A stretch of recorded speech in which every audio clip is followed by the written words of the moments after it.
নমস্কার বন্ধুরা, welcome to চৈতিস kitchen. আজকে বানাবো ছোলার ডালের বড়া দিয়ে লাউ ঘন্ট। যখন আমাদের হাতের কাছে বড়ি থাকে না, তখন আমরা এভাবেই লাউ ঘন্ট বানাই। তো চলুন রান্না শুরু করি। প্রথম থেকে শেষ পর্যন্ত দেখতে থাকুন কিভাবে রান্নাটি করি। ঘন্ট বানানোর জন্য লাউটাকে এভাবে কেটে নিয়েছি। আপনারা যে যেরকম ভাবে পারবেন সেরকম ভাবে লাউ কেটে নেবেন। আর এখানে রয়েছে কিছুটা ছোলার ডাল, সারা রাত জলে ভিজিয়ে রেখেছিলাম। তারপর এটাকে মিক্সির বাটিতে নিয়ে নিয়েছি আর এখন অল্প একটু জল দিয়ে পেস্ট করে নেব। যেহেতু মিক্সিতে পাচ্ছি সেই জন্য জল দিয়ে পেস্ট করব।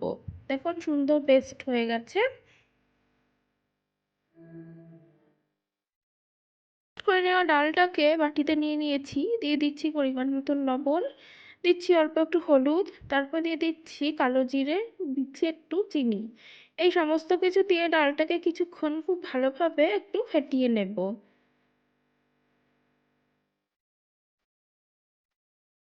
ডালটা খুব সুন্দরভাবে ফেটানো হয়ে গেছে। এখন বড়াগুলো ভেজে নেব। তার জন্য গ্যাসে কড়াই বসিয়ে দিয়ে দিচ্ছি কিছুটা পরিমাণ তেল। তেলটা গরম করে নেব। তেল গরম হয়ে গেলে এখন এক এক করে বড়াগুলো ভেজে নেব। বেশ ছোট্ট ছোট্ট শেপে বড়াগুলো ভেজে নেব।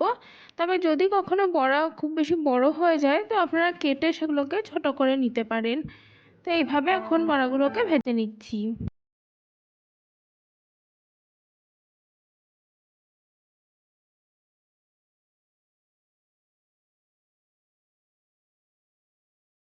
সমস্ত বড়াগুলো আমার ভাজা হয়ে গেছে আর এখন বড়াগুলো তুলে নিচ্ছি।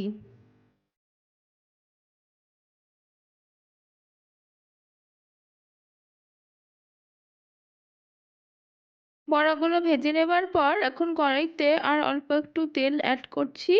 তেলটা গরম করে নেব।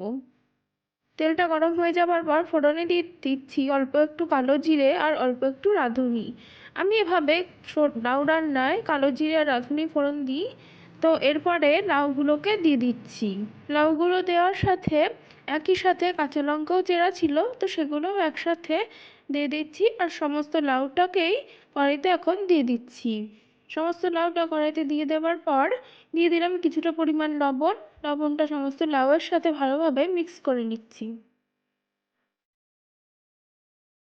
লাউটা দিয়ে দেওয়ার পর তারপরে কড়াইটা এখন ঢাকা দিয়ে দেবো আর গ্যাসের আঁচটা মিডিয়ামে রেখে দেবো লাউটা সেদ্ধ হওয়ার জন্য।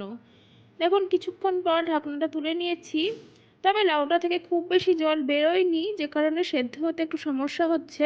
সেজন্য অল্প একটু জল অ্যাড করলাম আর এখন লাউটাকে আবার ঢেকে দিচ্ছি।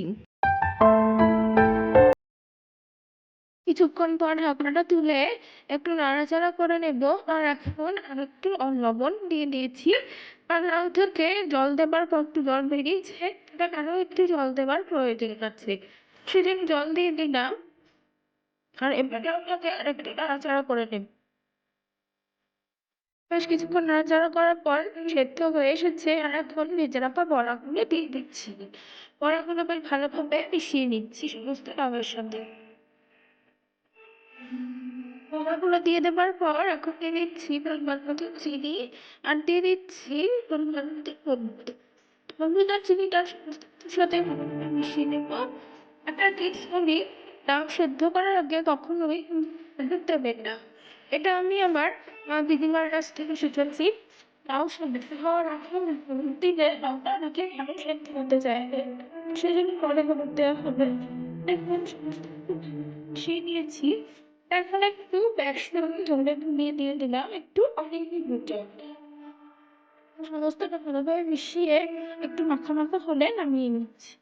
বড়াগুলো নাড়তে নাড়তে ভেঙে যাবে, তবেই এর স্বাদটা বেরোবে। তবে সব বড়া ভেঙে গেলে আবার খেতে খুব একটা ভালো লাগবে না, বেশ কয়েকটা ভেঙে দিলে ভালো হবে। তো দেখুন আমার লাউ ঘন্টটা একদমই রেডি হয়ে গেছে। এবার নামিয়ে নেব।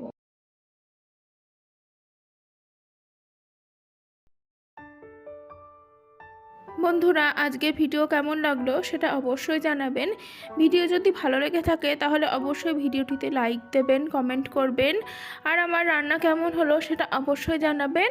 আমার চ্যানেলটিকে যারা এখনও সাবস্ক্রাইব করেননি তারা সাবস্ক্রাইব করে পাশে থাকা বেল বাটনটি প্রেস করবেন, এরকম আরও নতুন ভিডিওর আপডেট পাওয়ার জন্য। পাশে থাকার জন্য ধন্যবাদ বন্ধুরা।